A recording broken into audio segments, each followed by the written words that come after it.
A paz do Senhor para os nossos jovens, a paz do Senhor para os nossos adolescentes, a paz do Senhor para toda a igreja do Senhor. Iremos dar início agora à nossa lição número 4, Vencendo Obstáculos. Vamos lá.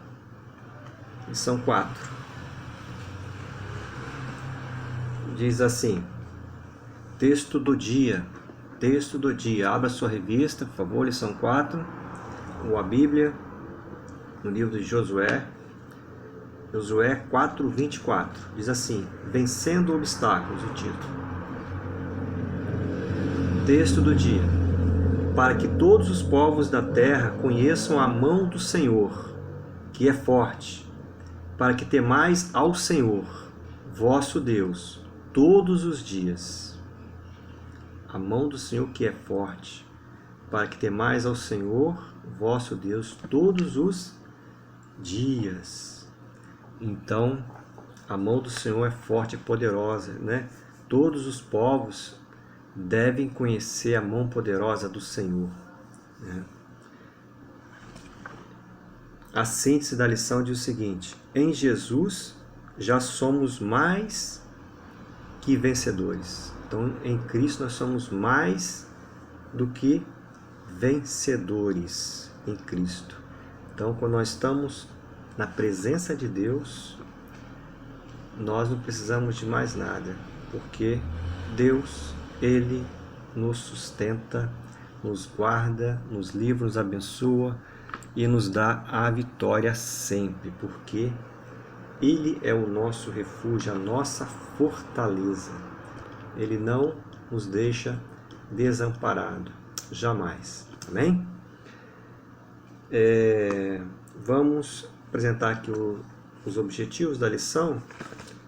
Vencendo os obstáculos é o título. O objetivo é apresentar os detalhes gloriosos que envolveram a travessia do Jordão, os detalhes da travessia do Jordão, mostrar como Deus providenciou, ou seja, promoveu a superação de um obstáculo natural, um obstáculo que aos olhos humanos era intransponível. 3. Compreender a necessidade de celebração das bênçãos recebidas, celebrar as bênçãos recebidas através de levantamento de memoriais, os memoriais. Vamos falar sobre os memoriais também. Muito bem. Vamos ler o texto bíblico. O texto bíblico está em Josué, capítulo 3, 5, 6, 14 a 17. Josué 3, 5, 6. Vamos lá. E ordenaram ao povo, dizendo: quando virdes a arca do concerto do Senhor vosso Deus, e que os sacerdotes levitas a levam, parti vós também do vosso lugar e seguia. Haja contudo distância entre vós e ela, como da medida de 2.000 côvados, e não vos chegueis a ela, para que saibais o caminho pelo qual haveis de ir, porquanto por este caminho nunca passastes antes. Disse Josué também ao povo: santificai-vos, porque amanhã fará o Senhor maravilhas no meio de vós. E falou Josué ao sacerdote, dizendo: levantai a arca do concerto e passai adiante deste povo. Levantaram, pois, a arca do concerto e foram andando adiante do povo. E aconteceu que, partindo o povo das suas tendas para passar o Jordão, levavam os sacerdotes a arca do concerto diante do povo. Então a arca ela ia à frente do povo, né? E quando os que levavam a arca chegaram até ao Jordão, e os pés dos sacerdotes que levavam a arca se molharam na borda das águas, porque o Jordão transbordava sobre todas as suas ribanceiras, todos os dias da cega. Então o Jordão estava cheio, né? Pararam-se as águas que vinham de cima. Levantaram-se num montão, muito longe da cidade de Adã, que está da banda de Sartã, e as que desciam ao mar das Campinas, que é o mar salgado. Faltavam de todo e separaram-se. Então passou o povo defronte de Jericó. Porém, os sacerdotes que levavam a arca do concerto do Senhor pararam firmes em seco no meio do Jordão, e todo Israel passou em seco. até que todo o povo acabou de passar o Jordão. Então aqui o Senhor, nessa passagem, o Senhor Deus, ele prepara o povo para atravessar o Rio Jordão, sendo que a arca do Senhor, né, que antes ficava no meio do acampamento, agora a arca do Senhor está à frente do povo. Então os sacerdotes estão levando a arca à frente do povo. A arca representa a presença de Deus. Agora eles vão em direção ao Rio Jordão, e quando os sacerdotes chegam ao Rio Jordão, colocam o pé na borda do rio, as águas param, né? Então as águas param. Então o leito do rio fica seco. E o povo de Deus atravessa o Jordão. Então, resumidamente, essa passagem fala sobre isso. Amém? Tópico. Vamos ao tópico. Aqui, uma introdução inicial, fala assim: o povo de Deus tinha se preparado para a entrada em Canaã, e os espias que foram enviados de Jericó voltaram são e salvos. Todos estavam animados, pois Israel entraria finalmente na terra prometida. Porém, antes precisava atravessar o rio Jordão, algo que era impossível aos olhos humanos. Então, aos olhos humanos isso era impossível, mas para Deus não há impossível, né? Para Deus tudo é possível, porque Ele é Criador de todas as coisas, soberano sobre todas as coisas. Amém? Tópico 1. Atravessando o Jordão. Um dia marcante para o povo. Um dia marcante para o povo.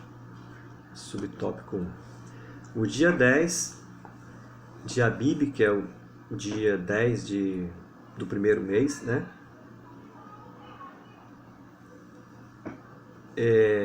Significa dia 10 de Abib, né? É o primeiro mês do calendário sagrado judaico, né? E o sétimo mês do calendário secular.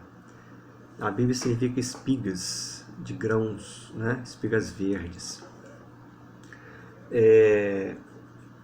Ia de meados de março até meados de abril. Meados de março até meados de abril. Depois do exílio babilônico, passou a ser chamada de Nissan, né? O mês de Nissan. Mês de Nissan. Então, a Abib, na verdade, para a gente ter uma clareza melhor aqui, é o primeiro mês do calendário sagrado judaico. Tá? Depois passou a ser chamado de Nissan. Depois do exílio da Babilônia, passou a ser chamado de Nissan.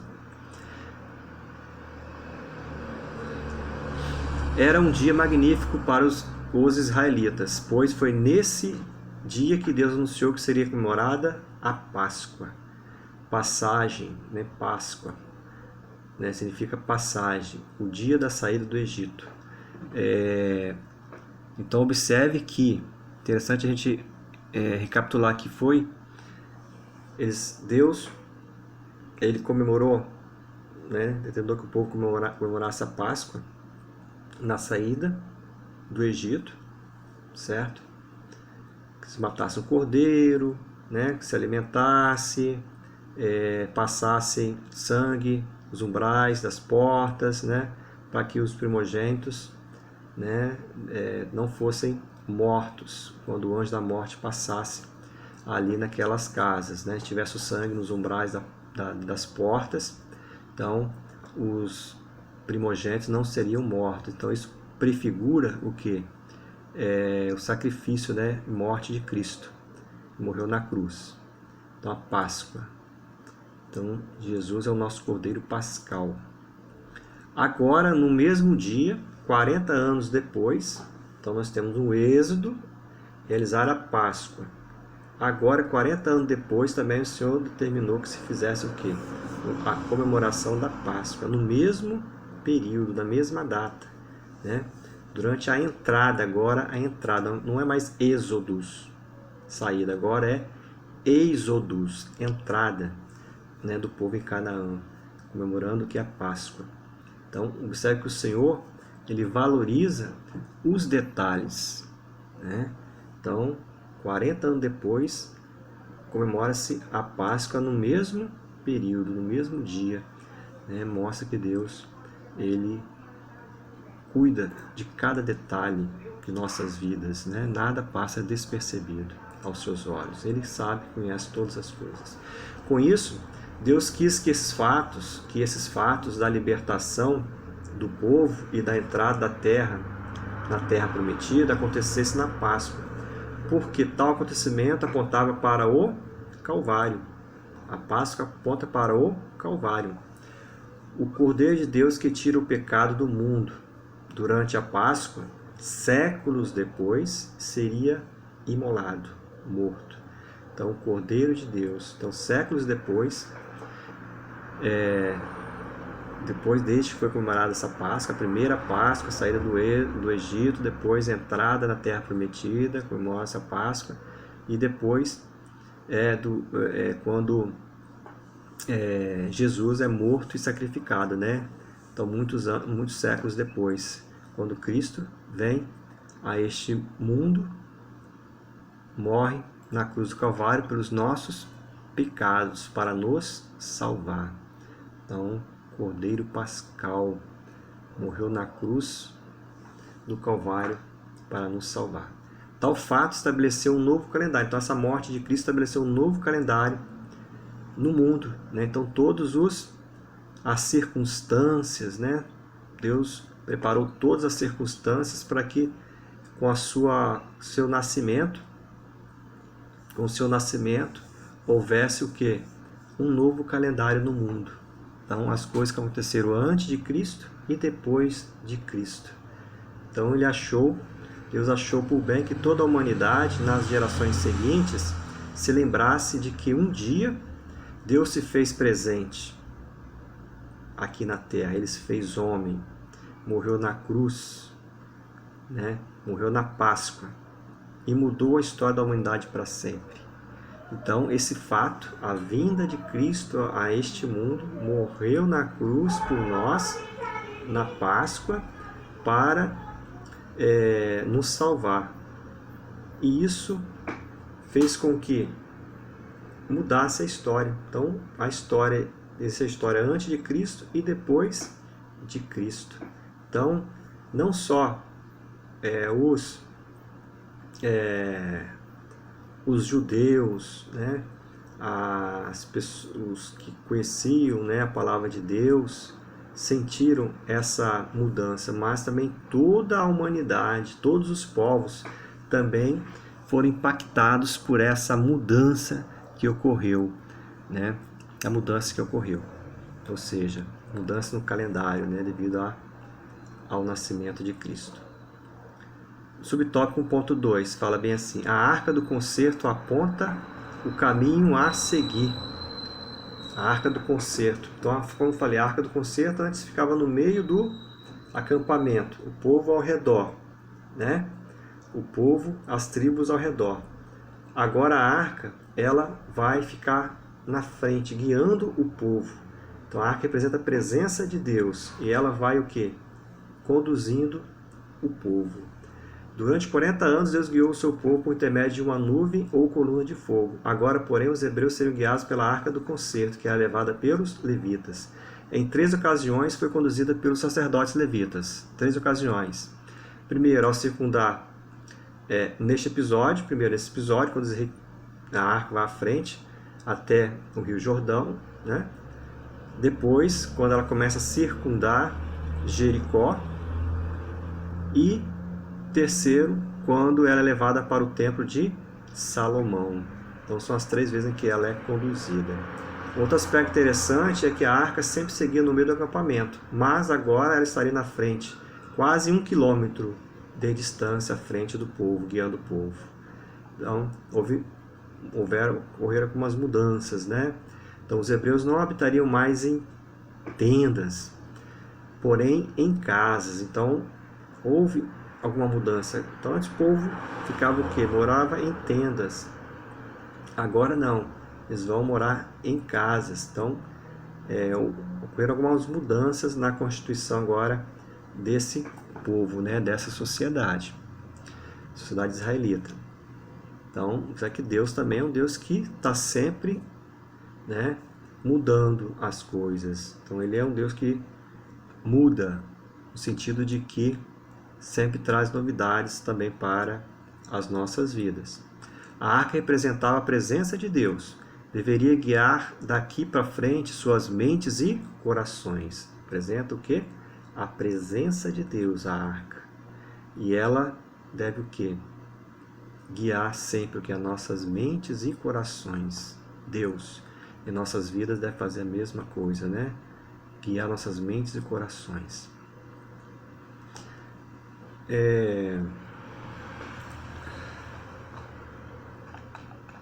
Vamos ver aqui.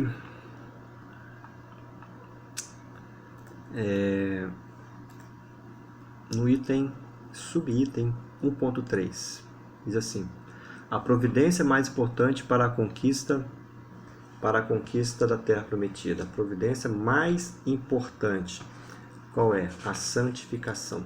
A santificação. A ordem mais significativa que Josué passou para o povo foi: santificai-vos, santificai-vos, porque amanhã fará o Senhor maravilhas no meio de vós. Josué 3,5. Amanhã fará o Senhor maravilhas no meio de vós. Então, nós devemos sempre nos apresentar para a peleja com as vestes de santidade. Nós devemos sempre estar santos, com as nossas vestes limpas, lavadas no sangue de Cristo, para nos apresentar diante de Deus, porque Deus, Ele é santo, né? Sede santo, porque eu sou santo. Santo, santo, santo é o Senhor dos exércitos. Está lá em Isaías 6,3. Então, nosso Deus é santo, então Ele quer que nós também sejamos santificados, sejamos separados, né, para a santificação. Então, para entrar na terra prometida, para que a entrada na terra prometida ocorresse, os guerreiros precisavam estar santificados. Então, santificados. Então, o povo precisava estar santificado para entrar na terra prometida. E nós também devemos estar santificados para nós alcançarmos o quê? A salvação nossa, né? Nós entrarmos no céu, né? Então, está lá em Hebreus, abrir aqui Hebreus 12, 14, fala assim: segui a paz com todos e a santificação, sem a qual ninguém verá o Senhor. Então, sem a santificação, ninguém verá o Senhor. Deus é santo. Então, nós também devemos ser santos, buscar a santificação, ser separado, consagrado a Deus. Então, a santificação não é um estado, né? É algo que nós devemos sempre buscar. É algo cotidiano, diariamente nós devemos buscar a santificação. Não é eu sou santo hoje, amanhã também serei. Não, eu tenho que sempre buscar a santificação constantemente. Hoje mais santo do que ontem e sempre mais santo que o dia anterior. Amém? 2, tópico 2, as dificuldades no caminho. 2.1, a prova, o Jordão transbordava. Então a primeira dificuldade de atravessar o Jordão, que o rio estava transbordando nessa época do ano, né? Na primavera, no derretimento da neve, dos montes, e é uma época de cheia do rio, né? Então Deus utilizou, mesmo em diante dessa cheia do rio, Deus utilizou essa situação para que o povo de Deus, o israelita, passasse o rio Jordão, né? Então não há impossível para Deus. Não há impossível para Deus, mesmo sendo uma dificuldade natural, né, um rio. Mas Deus, Ele fez um milagre mesmo assim. Amém? Item subido 2.2, a bênção, tempo da ceifa. Os israelitas chegariam a Canaã no tempo da bênção, pois naqueles dias estavam sendo colhidos abundantes frutos. Está escrito que o Senhor, ao pecador dá trabalho, para que ele ajunte e amontoe e dê ao bom perante sua face. Então, a bênção era o quê? Que quando os israelitas chegaram em Canaã, atravessaram o Rio Jordão, lá do outro lado já tinha o quê? Bastante colheita, né? Os frutos estavam prontos para serem colhidos. Então existia era o tempo da ceifa, né? O tempo da colheita. Então os israelitas começaram o quê? A usufruir dos bens da terra que Deus prometeu, né? Então, terra prometida, terra que emana leite e mel. Então já não existia mais o maná, aquele alimento diário que Deus mandava, mas agora o alimento vinha da terra, e não mais do céu, mas da terra. Mas isso quer dizer que não deixa de ser providência divina, né? Continua sendo providência divina. Então Deus utiliza os pecadores, no caso o povo daquela região, Jericó ali, prepara a terra e tudo, né? Prepara os frutos da terra e tudo para os israelitas. Então essa colheita ficou toda para os israelitas. Subida 2.2. Milagre da travessia do Jordão. O milagre da travessia do Jordão. Quando os pés dos sacerdotes que levavam a arca tocaram as águas do rio, Deus começou a realizar o milagre. Deus criou uma enorme represa no curso do rio, interrompendo o curso d'água. Quando o leito do rio ficou seco, o povo passou. Então aqui quando os sacerdotes que estavam levando a arca, estavam à frente, pisaram no Rio Jordão, o Rio Jordão ele parou, as águas pararam. Então as águas acima pararam, formaram um montão, e as águas abaixo, né, secaram. Então o rio ficou seco. E com isso, só lembrando que os sacerdotes pararam no meio, tocaram na água, as águas se abriram e eles pararam no meio do rio, no leito do rio, então no meio do rio. E o povo atravessou o rio, né? O povo atravessou o Rio Jordão. De Josué 3:17. Então esse foi um grande milagre, porque foi um tempo de cheia do rio, né? Então era algo impossível animais e pessoas atravessarem o rio nessa época do ano. Mas o Senhor, que é Deus de milagre, poderoso, ele realizou este milagre para o povo de Deus. Amém? Tópico 3. Vamos lá. Um evento para não esquecer. 3.1. O memorial de Deus. Deus falou a Josué para que chamasse um homem de cada tribo, a fim de que tomasse uma pedra do leito do rio e erguesse um memorial em Gilgal, para que no futuro, quando os filhos hebreus perguntassem o que significavam aquelas pedras, eles narrassem a história da travessia do Jordão para a glória de Deus. Então o memorial, na verdade, era o quê? Era algo que o povo fazia, no caso Josué fez, também Deus ordenou que Josué fizesse um memorial àquele momento, aquele milagre que Deus realizou, né, aos olhos do povo. E Deus queria que este milagre ficasse na memória do povo e também para gerações futuras. Não só para o povo de Deus, mas também para todos os povos que presenciaram, né, esse grande milagre, todos os pagãos também. Então era o que? Algo que mostrava a glória de Deus, o poder do Deus Todo-Poderoso, o Deus de Israel. Interessante como na vida de cada cristão, Deus faz grandes milagres, com livramentos extraordinários e de forma pontual. Nesses casos, devem ser erigidos memoriais, cultos em ação de graça, testemunhos na igreja, dentre outros. Então, quando Deus realiza algo grandioso em nossas vidas,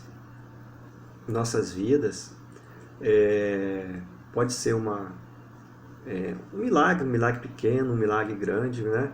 Seja como for, um grande livramento, nós podemos muito bem levantar um memorial, algo que vai trazer à nossa memória, né, esse milagre de Deus em nossas vidas, certo? Então pode ser um memorial, algo que a pessoa faz, ou pode ser um culto em ação de graça, pode ser um testemunho na igreja, algo que vai trazer à memória esse milagre do Deus Todo-Poderoso. Então isso aí, Deus, não podemos deixar de sermos gratos a Deus, né? De testemunhar os milagres de Deus em nossas vidas, os livramentos, tudo que Ele faz por nós, né? Então, devemos sim exaltar e glorificar sempre o nome do Senhor, em todos os momentos, né? Pelo ar que respiramos, pela nossa vida aqui hoje, pelas nossas famílias, pelo nosso trabalho, nosso emprego, nosso estudo, né? Tudo que Ele nos concedeu de bens, né? Tudo, coisas materiais e imateriais, devemos sempre ser gratos a Deus, né? Sempre ser gratos a Deus. Então, o memorial era para exatamente o povo se lembrar desse milagre maravilhoso. O segundo memorial foi levantado por Josué, né? Decidiu levantar outro memorial, sendo que esse ficaria dentro do leito do rio. O primeiro memorial foi feito em Gilgal. Só lembrando aqui, nós temos Sitim. Sitim era o acampamento do povo de Israel próximo ao Rio Jordão, antes de atravessar o Rio Jordão, Sitim. E Gilgal já era o acampamento onde o povo ficou depois da travessia do Rio Jordão. Eles ficaram em Gilgal, onde o povo ficou acampado e se prepararam para as demais conquistas, as demais batalhas após a travessia do Rio Jordão. Então ali em Gilgal eles fizeram um memorial ao Senhor. Em seguida, Josué fez um outro memorial, também com 12 pedras.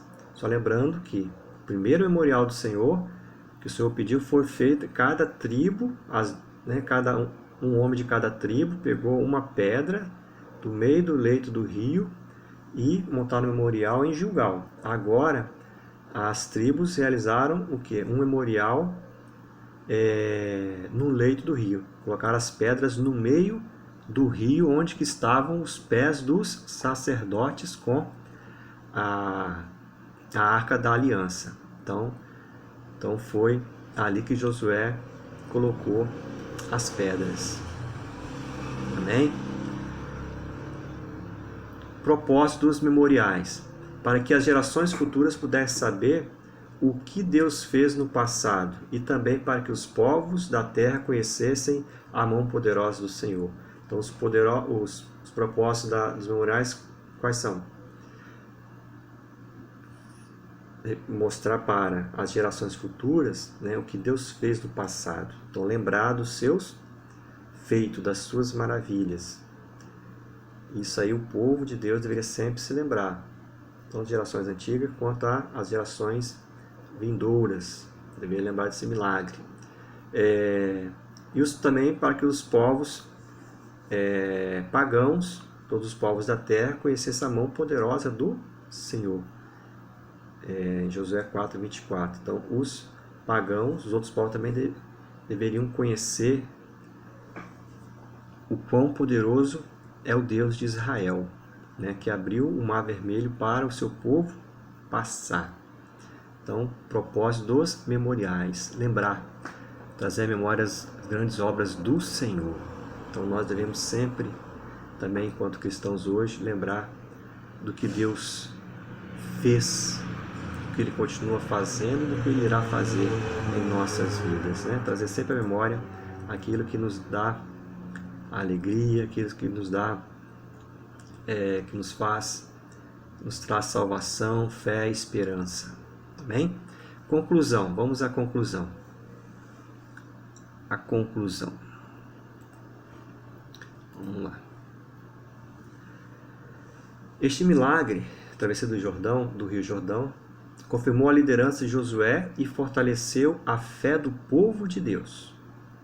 Josué não apenas foi engrandecido em prestígio e honra diante de Israel, mas também perante aos olhos dos pagãos, os povos da região ali, né? Deus reiterou e confirmou o seu poder e majestade na história de Israel, revelando-se como o Deus dos milagres, que cuida do seu povo. Então Deus reiterou ali, diante dos israelitas, que o seu poder e majestade, né, na história do povo de Israel. E também ele revelou que é um Deus de milagre, um Deus que cuida do seu povo. Então o que ele promete, ele cumpre. Em nome de Jesus. Amém? Então nós vimos aí mais uma lição, a lição número 4, né? Vencendo os obstáculos. Vimos que o povo de Deus, o povo de Israel, venceu mais um obstáculo, e foi um grande obstáculo, foi a travessia do Rio Jordão na época da cheia, mas como o Senhor prometeu, ele cumpriu. Ele realizou esse grande milagre, o povo de Deus atravessou o Rio Jordão. Amém? Obrigado pela atenção de todos. Todos possam aí aproveitar a lição. Que Deus abençoe em nome de Jesus. Amém.